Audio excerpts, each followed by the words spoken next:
प्रिय विद्यार्थियों, 22 के इस ई लर्निंग प्लेटफॉर्म पर आज हम प्रारंभ करने जा रहे हैं शून्य से शिखर प्रश्नोत्तरी। बने रहिए हमारे साथ।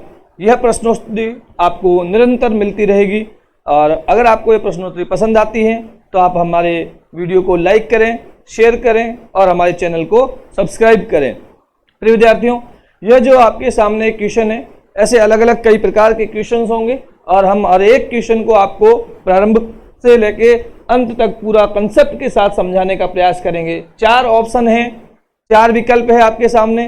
प्रत्येक विकल्प को आपको समझाया जाएगा कि कौन सा विकल्प सही है तो क्यों है और बाकी के विकल्प गलत है तो गलत क्यों है। ऐसा नहीं है कि हाँ भाई इसका ये बी आंसर है या इसका सी आंसर है, ऐसे बता के छोड़ दिया जाएगा, ऐसा नहीं होगा। बने रहिए 22 के इस ई लर्निंग प्लेटफॉर्म के साथ। मैं राम जैन आज ये प्रश्नोत्तरी 22 के इस प्लेटफॉर्म पर प्रारंभ करने जा रहा हूँ।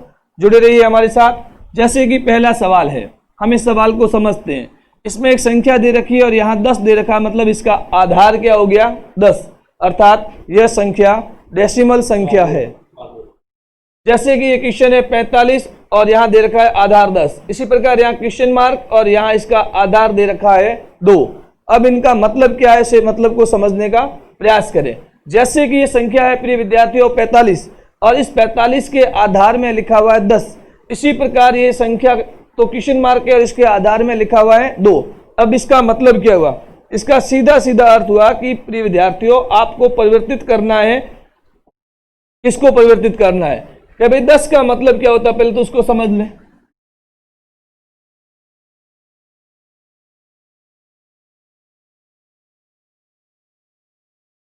दस का मतलब होता है डेसिमल।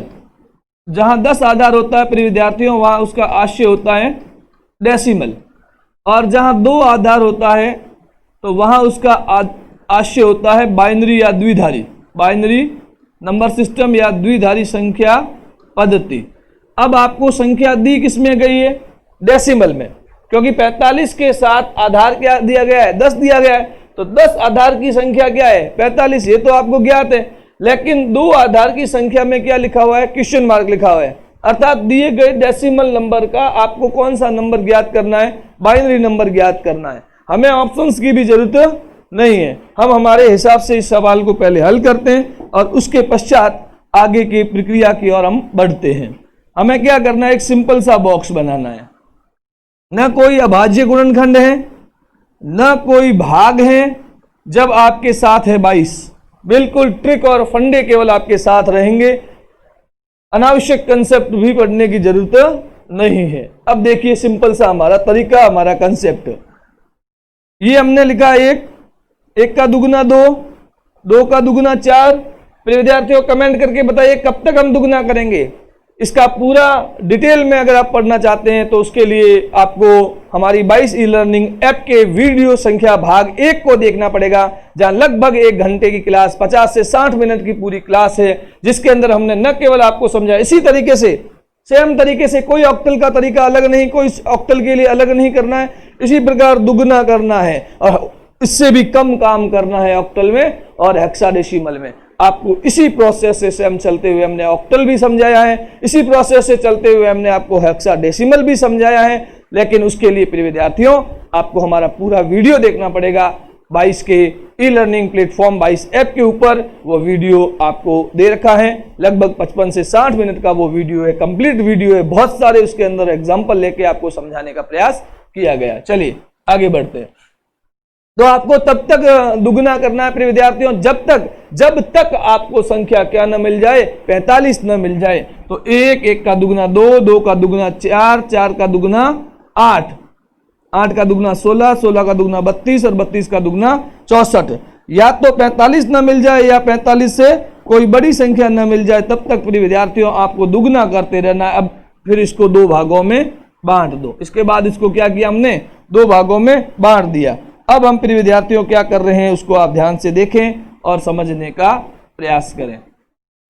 यहां हमें लिखना है 1, 1 का दुगुना 2, 2 का दुगुना 4, 4 का दुगुना 8, 8 का दुगुना 16, 16 का दुगुना 32, 32 का दुगुना 64। उम्मीद कर रहा हूँ यहां तक आप में से किसी को कोई प्रॉब्लम नहीं आएगी। मैंने क्या किया? मैंने केवल संख्याओं को दुगना किया, 1 1 का दुगना 2 2 का दुगना 4 4 का दुगना 8 8 का दुगना 16 16 का दुगना 32 और 32 का दुगना 64 64 आया, इसका मतलब 45 उसमें शामिल है। ठीक है विद्यार्थियों, अब क्या करना है, यहां से शुरुआत करनी है कि भाई मुझे आपसे 45 रुपए लेने हैं, ना 1 रुपया आपको ज्यादा देना है, ना मैं 1 रुपया कम लूंगा। ये कंसेप्ट मैं आपको पूरी कहानी समझा चुका हूं और उस पूरी कहानी को समझे हमारे 22 ऐप पर। चलिए, अब जो रुपए नहीं लेने वो 0 और जो लेने हैं वो 1। 64 रुपए नहीं ले सकते इसलिए क्या हो जाएगा 0।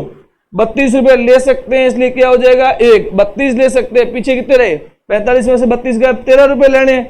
अब 13 रुपए लेने हैं, नोट कितने का है 16 का है और छुट्टे किसी के पास है नहीं, ये मान के चलना है।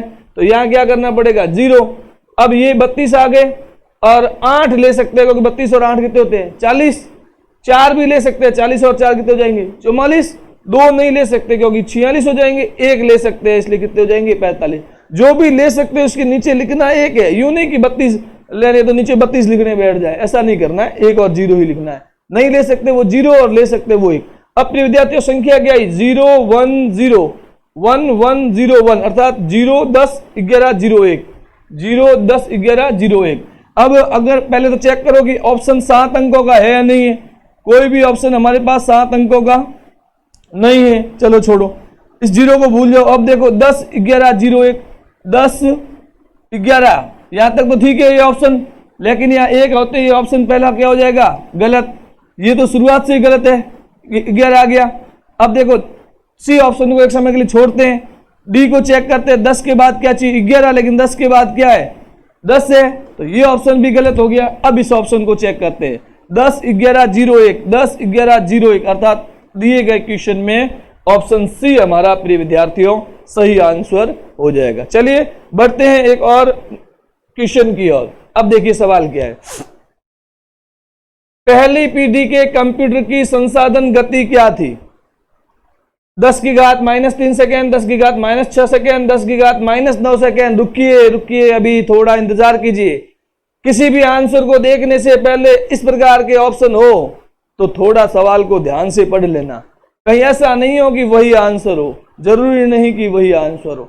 अब देखो पहली पीढ़ी के कंप्यूटर की संसाधन गति पूछी है, प्रोसेसिंग स्पीड पूछी है कि पहली पीढ़ी के कंप्यूटरों की प्रोसेसिंग स्पीड क्या है। मैंने आपको एक ट्रिक बताई थी कि मिली मेरी नैनो तो चलाऊंगा पीके, तो उसमें पहला शब्द क्या आया था मिली, और ये पीढ़ी भी कौन सी है पहली। मिली के लिए शब्द क्या दिया था हमने मिली सेकेंड, और मिली सेकेंड के लिए घात क्या थी 10 की घात -3 second, millisecond, microsecond, nano second.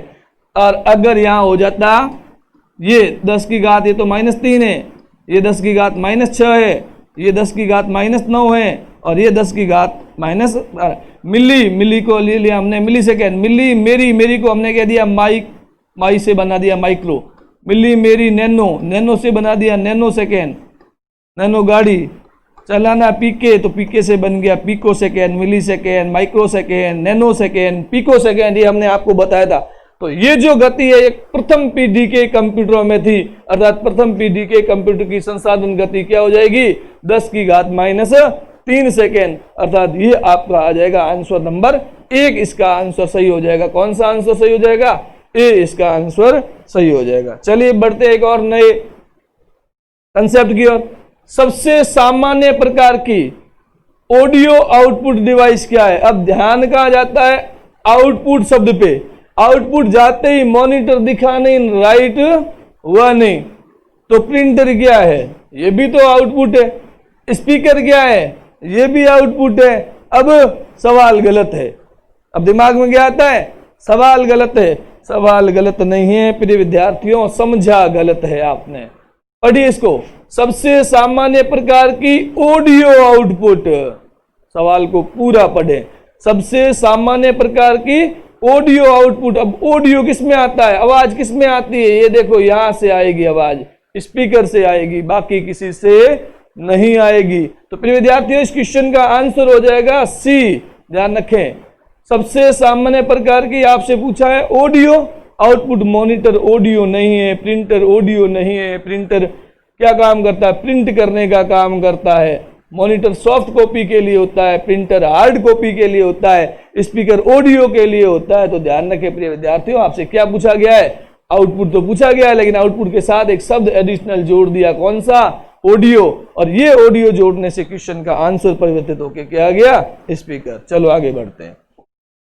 अगला सवाल, निम्नलिखित में से हार्ड डिस्क में अनावश्यक फाइल की पहचान करता है और उन्हें तब भी हटाता है जब यूजर अनुमति दे, और ये ऑडियो यूजर के अनुमति आंसर करता नहीं। क्या गया? अपन यहां से शुरू करते हैं। ऑप्शन पहला ऑप्शन है फाइल कंप्रेशन। निम्नलिखित में से हार्ड डिस्क में अनावश्यक फाइल इसकी पहचान करता है, शब्द क्या है? फाइल तब भी हटाता है जब यूजर अनुमति दे। कंप्रेशन समझने का प्रयास करें। फाइल कंप्रेस क्या करता है? यहां से शुरू करते हैं। उस फाइल को कंप्रेस करता है, फाइल कंप्रेशन। निम्नलिखित में से हार्ड डिस्क में अनावश्यक फाइल इसकी पहचान करता है, निम्नलिखित में से फाइल भी हटाता है, पहचान करता है यूजर अनुमति देता है। अब देखिए फाइल कंप्रेशन, पहला ऑप्शन क्या है? File compression. File compression file को कंप्रेस करता है, बिल्कुल करता है। फाइल कंप्रेस क्या है? हार्ड डिस्क में अनावश्यक फाइल की पहचान करता है, उन्हें तब भी हटाता है। देखो हम जिस फाइल को कंप्रेस कर रहे हैं वो फाइल अनावश्यक नहीं है, हमारे काम की है और हमें बहुत ज्यादा काम की जिस फाइल को हम कंप्रेस कर रहे हैं, क्योंकि हमें उसे किसी न किसी सोशल मीडिया पर अपलोड करना है। अब हमने क्या किया? फाइल को कंप्रेस के बारे में बात की। कंप्रेस का बनने का मतलब होता है उस फाइल की साइज को छोटा कर देना, ठीक है? तो वो उस फाइल को कभी भी हटाता नहीं है। Uninstall program. अब अनइंस्टॉल प्रोग्राम क्या है? निम्नलिखित में से हार्ड डिस्क में अनावश्यक फाइल की पहचान करता है, उन्हें तभी हटाता है जब यूजर अनुमति देता है। अनइंस्टॉल प्रोग्राम में अनइंस्टॉल का तो मतलब ही क्या है? अनुमति है, अनुमति देता नहीं है, अनुमति है ऑलरेडी। तो ये ऑप्शन भी गलत हो गया। अब तीसरा ऑप्शन क्या है? बैकअप। बैकअप का तो उल्टा अर्थ होता है किसी चीज को लेके रखना, ताकि अगर अनावश्यक रूप से हट भी जाए, गलती से हट जाए, खराब हो जाए, करप्ट हो जाए, वायरस आ जाए, तो हम उस फाइल को वापस लगा सके। अब प्रिय विद्यार्थियों ऑप्शन क्या बचा? Disc cleanup. Disc cleanup option में क्या होता है? ये खुद पहचान करता है। देखिए निम्नलिखित में से हार्ड डिस्क में अनावश्यक फाइल की पहचान करता है, हम नहीं करते, ये क्रिया खुद करती है इसकी पहचान, जबकि अनइंस्टॉल प्रोग्राम में हमें पहचान करनी पड़ती है कि किस प्रोग्राम को अनइंस्टॉल करना है। तो डिस्क क्लीनअप में वो बता देता है कि भाई ये प्रोग्राम है जो आप इतने समय से यूज नहीं कर रहे और आप चाहो तो इसको क्लीन कर लो, और तब हम क्लीन अप करते हैं। मोबाइल में भी ऑप्शन आता है कई बार। तो प्रिय विद्यार्थियों यहाँ आंसर हो जाएगा हमारा ए।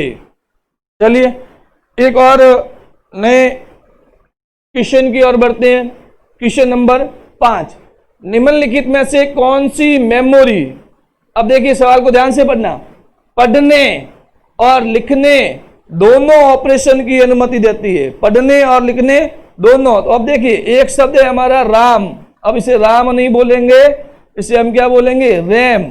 और दूसरा शब्द क्या है? रोम। अब इस रैम और रोम में फर्क समझने का प्रयास करें।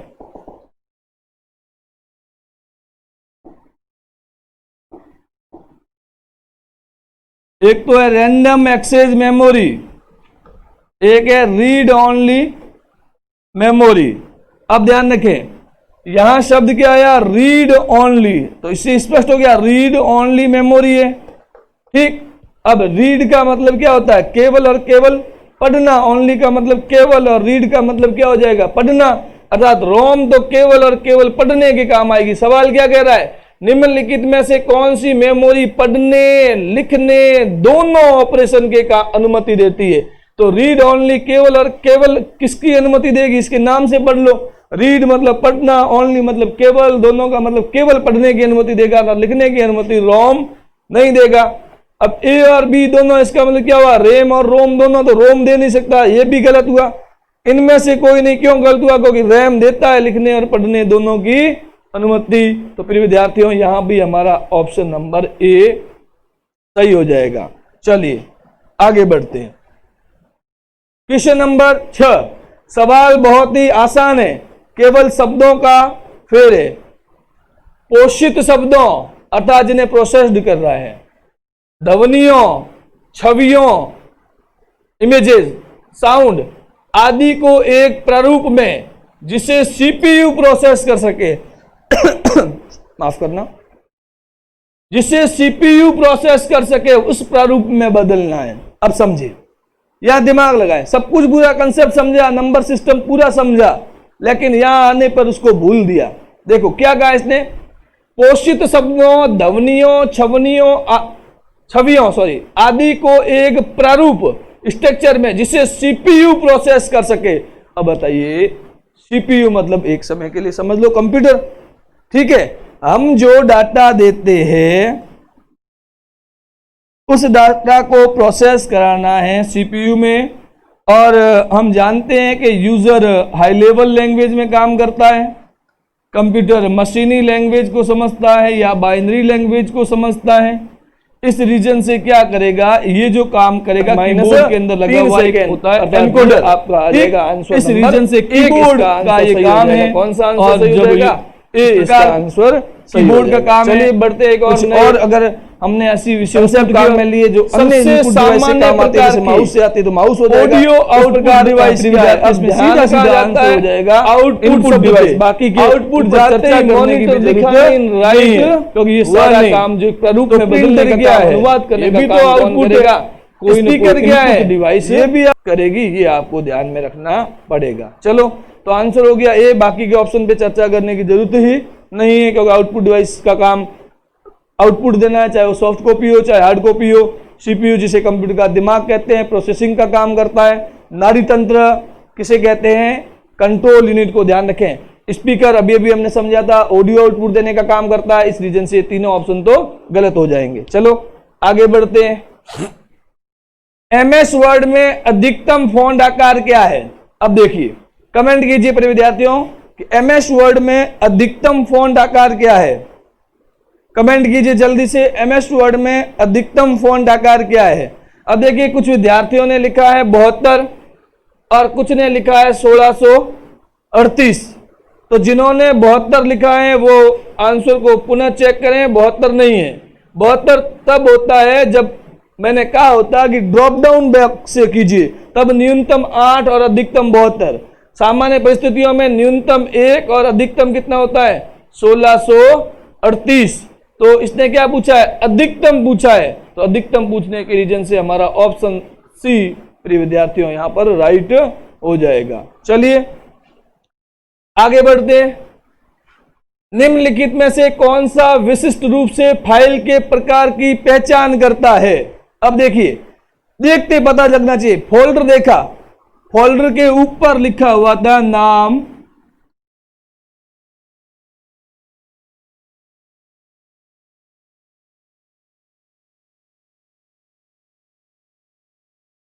शिवन्या। अब आप इसे क्या आइडिया लगाएंगे, फोल्डर के ऊपर नाम लिखा हुआ है शिवन्या। अब आपको पता चल जाएगा कि इसके अंदर मटेरियल क्या है, कुछ भी पता नहीं चलेगा। तो फोल्डर देखने से ये पता नहीं चलता कि मटेरियल कौन सा है। जरूरी नहीं कि आपने संबंधित नाम रखा, आपने केवल न्यू फोल्डर लिख के फोल्डर बना दिया, बताओ उसके अंदर क्या है, कोई पता नहीं लग सकता। चलिए, पाथ, पाथ से ये तो पता चल जाएगा कि फाइल किस जगह है, लेकिन वहां पर भी होगा क्या फाइल का लोकेशन, कि फाइल किस जगह पड़ी है। लेकिन क्या उससे आपको पता चल जाएगा कि मैं जयपुर हूं, उसे पता चल जाएगा कि मेरे पास क्या क्या है, कभी पता नहीं चलेगा। तो इस रीजन से ये भी ऑप्शन गलत और ये भी ऑप्शन गलत। तीसरी चीज है फाइल का नाम। चलो ये मैंने फाइल का नाम मान लिया, समझ लिया, फोल्डर नहीं है फाइल है। फोल्डर और फाइल में क्या फर्क है, फाइलों का जो ग्रुप होता है फाइल है जिसमें रहती है वो फोल्डर कहलाता है। फोल्डर के अंदर फाइल और सब फोल्डर रहती है, कंटेनर होता है, येलो बॉक्स होता है। चलो अब शिवन्या नाम की फाइल मान ली, उससे पता चल जाएगा फाइल के नाम देखने से क्या है। यदि कोई टीचर आपके सामने आके खड़ा हो जाए, उसको देखते आपको पता चल जाएगा कि वो टीचर कौन सा सब्जेक्ट पढ़ाएगा। नाम पता होने से उसका कार्य पता नहीं चलता। तो ये ऑप्शन भी गलत हो जाएगा।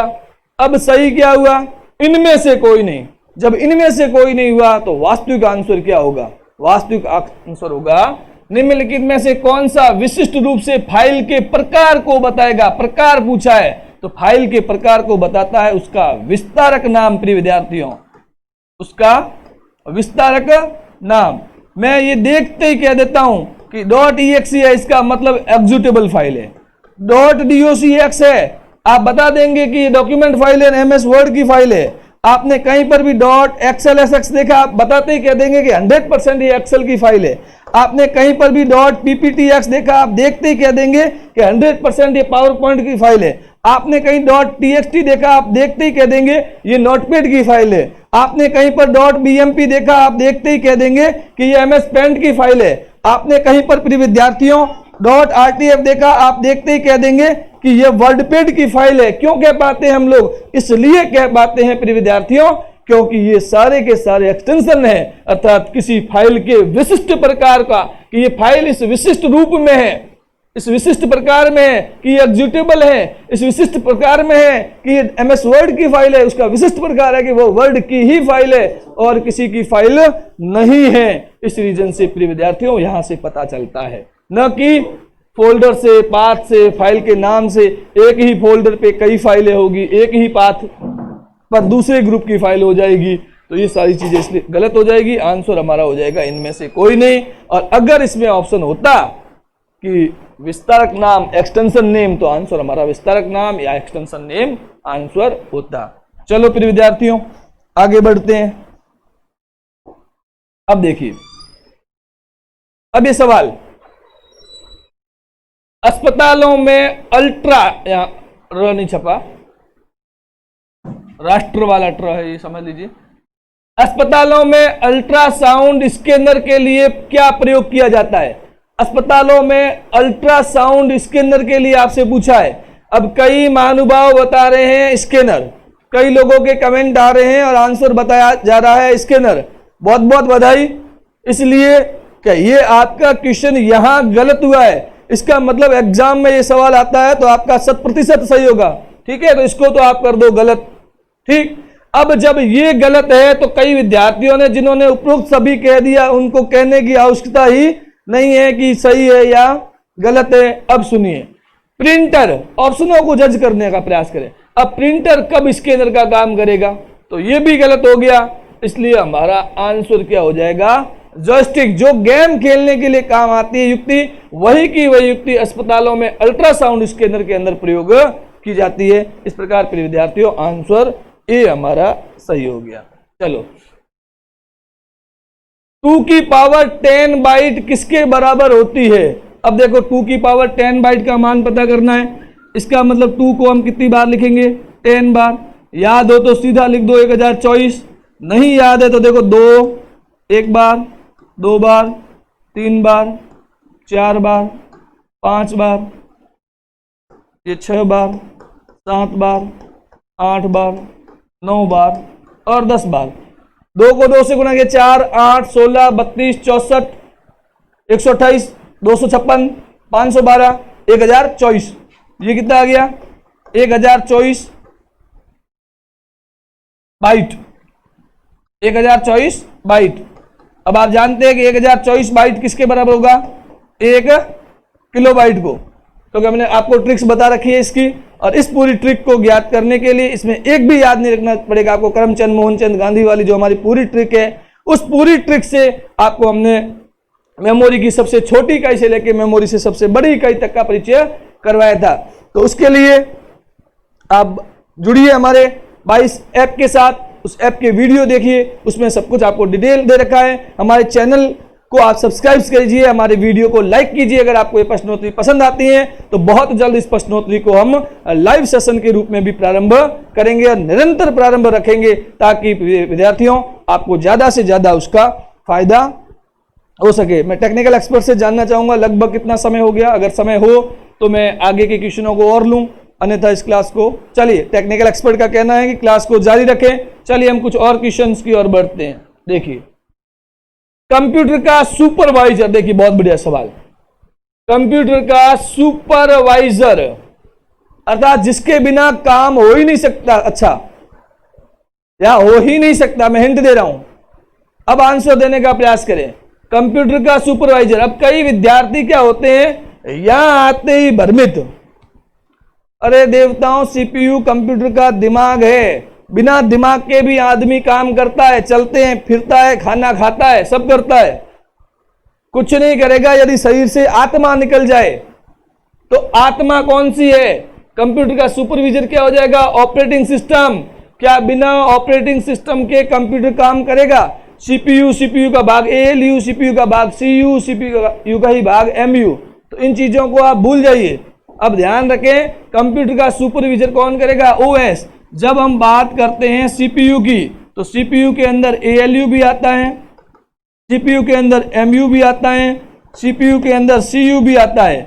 ALU अर्थमेटिक लॉजिक यूनिट, अंकगणितीय क्रिया करता है। मेमोरी यूनिट के अंदर primary memory, secondary memory. Control unit वो होता है जिसे कंप्यूटर का नाड़ी तंत्र या हृदय तंत्र कहते हैं। CPU वो होता है जिसे कंप्यूटर का दिमाग कहते हैं, और ये वो होता है जिसे कंप्यूटर का नाड़ी तंत्र या हृदय तंत्र कहते हैं। कंट्रोल करना, शरीर का कंट्रोल देखने के लिए क्या डॉक्टर चेक करता है? नाड़ी चेक करता है। तो इसे आपको याद रह जाएगा, कंट्रोल यूनिट, नाड़ी तंत्र। अब सवाल क्या पूछा है?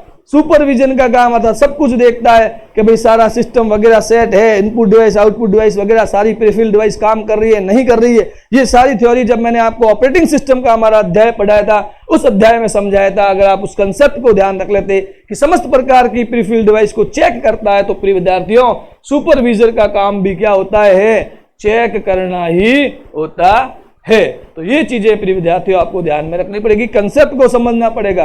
कई बार हूबहू लाइनें नहीं आती कि जैसा क्वेश्चन बताया वैसा आ गया, आपको उस क्वेश्चन के मनोभाव को समझना पड़ेगा। ये कराया हुआ क्वेश्चन है इनडायरेक्ट रूप से, और अभी आज मैंने इसको डायरेक्ट रूप से भी समझा दिया। चलो आगे बढ़ते हैं। अब ये जो सवाल होते हैं ये आप तभी कर पाओगे जब कहीं पढ़ा हुआ है। हाँ, ऐसे सवाल को एक आध सवाल आता है तो वो फिर यहां निर्भर करता है कि आपने कुछ पढ़ा या नहीं पढ़ा। ये कभी संभव नहीं है कि कोचिंग संस्थानों में जो पढ़ाया जाए 100% वही आए। हम लोग हमारा पूरा प्रयास करते हैं। आज सुबह मॉर्निंग में हम लोग 6 बजे जगते हैं, रात को 1 बजे तक बैठे रहते हैं, क्वेश्चन टाइप करते हैं, उसके बाद क्वेश्चंस के सारे ऑप्शंस पर विचार करते हैं, फिर आपके सामने आते हैं। टेक्निकल समस्याएं भी कई बार आती है, लेकिन उन सब के बावजूद भी हमारी लगभग 40 से 50 की जो टीम है वो आपके साथ काम कर रही है, और इस टीम को हम बहुत जल्द और बढ़ाएंगे। ऐप में भी हम काफी फैसिलिटीज लाएंगे। बस आप उसी विश्वास के साथ 22 के साथ जुड़े रहिए, जिस विश्वास के साथ आप ऑफलाइन में था। 22 बाड़मेर का एक लीडिंग इंस्टीट्यूट है, राजस्थान का एक बहुत बड़ा इंस्टीट्यूट है, जो अपने दायित्व को के निभाने के लिए आपके साथ सदैव खड़ा रहा है। यही रीजन है कि पूरे राजस्थान में, पूरे भारत में ऑनलाइन क्लासेस प्रारंभ की, लेकिन 22 ने नहीं किया, विचार किया कि हाँ हम ऑफलाइन करेंगे।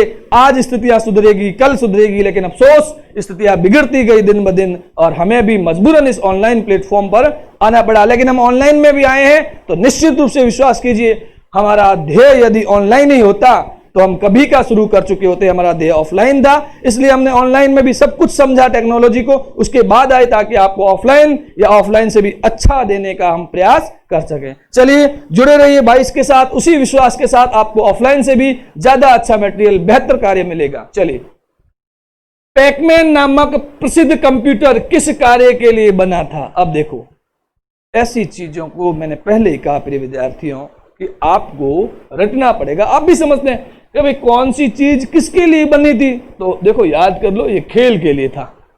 ठीक है, पैकमैन किसके लिए बना था?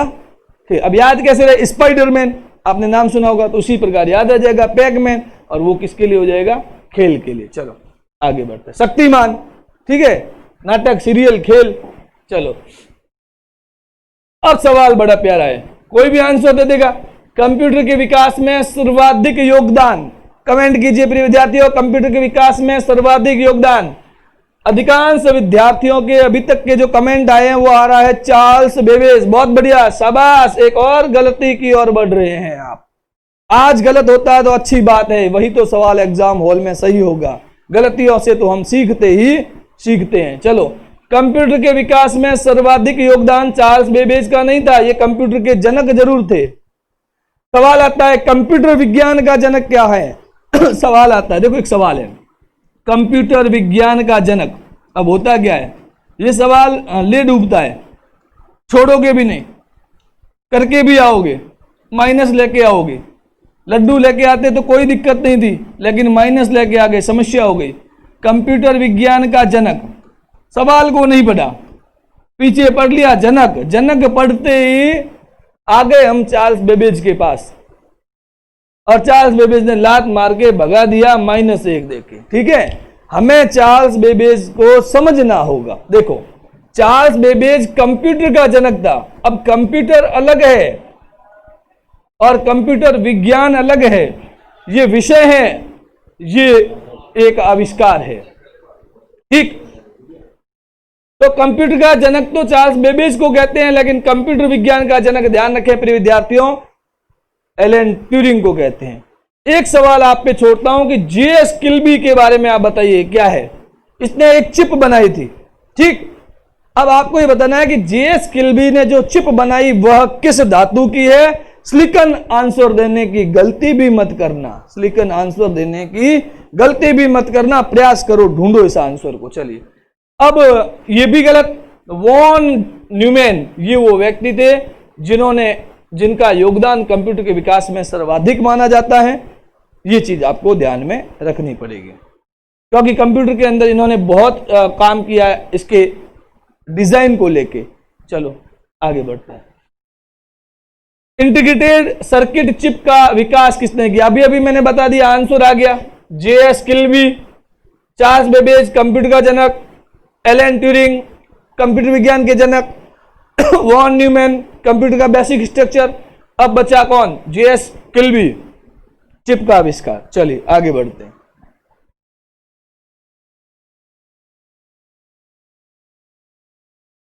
चलिए, मॉनिटर के डिस्प्ले आकार को कैसे मापा जाता है? देखो, यू मापी जाती है स्क्रीन हमेशा। स्क्रीन हमेशा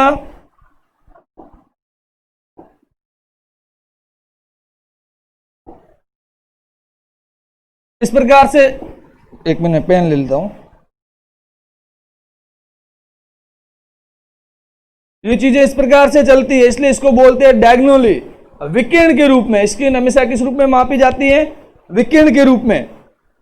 चलो, अब जब ये इस रूप में मापी जाती है तो हमारा आंसर क्या हो जाएगा? डायगोनली। अब देखो हॉरिजॉन्टली क्या होता है उसको भी समझ लें। देखो, ये होता है वर्टिकल, ये होता है हॉरिजॉन्टल। ठीक, तो ये हो गया हॉरिजॉन्टल, ये हो गया वर्टिकल, ये हो गया आपका जिगजैग।